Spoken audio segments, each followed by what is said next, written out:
बहुरी बंदी खलगन सती भाए, जे बिनु काज दाही नेऊ बाए, पर हित हानि लाभ जिन्ह करे, উজরে হর্ষ বিষাদ বসেরে। দুষ্টু ব্যক্তিদের তিনি কিন্তু এই স্তুতিতে প্রণাম করছেন, তাদের স্তুতি করছেন। তো এই স্তুতিটা কিন্তু অত্যন্ত গুরুত্বপূর্ণ, কারণ দুষ্টু ব্যক্তিকে যদি প্রণাম না করা হয় সে কিন্তু প্রত্যেকটা কাজেই বিঘ্ন ঘটায়। যে শব্দাবলীর মাধ্যমে দুষ্টুদের গুণগান করছেন তা প্রথম পংক্তিতেই শুনে আশ্চর্য হতে হয়। কি বলছেন? বহুরি বন্দি খলগন সতী ভাই, মানে আমি যে দুষ্টু ভাব সম্পন্ন ব্যক্তি আছে, খল, আমরা খলনায়ক কথাটা তো অনেকবার শুনেছি। তো সেই দুষ্টু ব্যক্তিগণকে সতী ভাই মানে সত্যিকারের প্রণাম করার কথা ভেবে প্রণাম করছি। সৎ ভাই মানে সত্যিকারের মনের ভাব নিয়েই প্রণাম করছি। অনেক রকমের দুষ্টু ব্যক্তি হয়, তো আমি সব দুষ্টুদেরকেই সত্যিকারের মন থেকে প্রণাম করছি, হৃদয় দিয়ে সত্যিকারের মনোভাব নিয়েই প্রণাম করছি।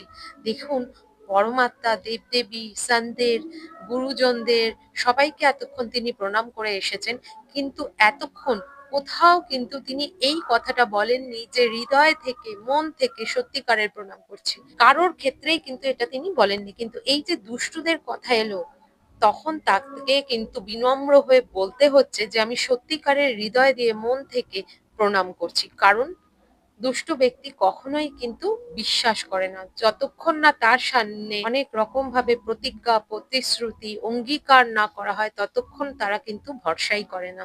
তাই তিনি সদ্ভায়ে কথাটা বলে তাদেরকে নমস্কার করছেন।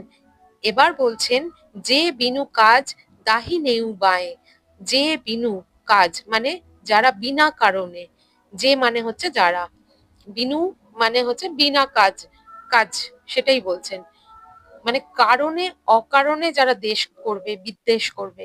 এবার বলছেন দাহি নেউ বাই মানে উল্টো হয়ে যান, বিপরীত হয়ে যান, মানে বিনা কারণে, অকারণে তারা কিন্তু ভাবনা চিন্তা না করেই প্রতিকূল আচরণ করেন। দাহি নেউ বায় মানে ডান দিক বাদিক, মানে যারা সত্যিকারের কোনো ভালো কাজ করছেন তাদের বিপরীতে চলে যায় এই দুষ্টু লোকগুলো। ভালো লোক যদি ডান দিকে থাকে তো দুষ্টু লোক বাদিকে যাবে। দুষ্টু লোকের কি বিশেষত্ব আরো আছে তিনি আরো গুণ বলছেন তাদের। পরহিত হানি লাভ জিনহি করে, পরহিত মানে কোনো ব্যক্তির যদি ভালো কিছু হয় তো, হানি লাভ জিন করে তাদের হানি হয়, মানে অন্যের সুখ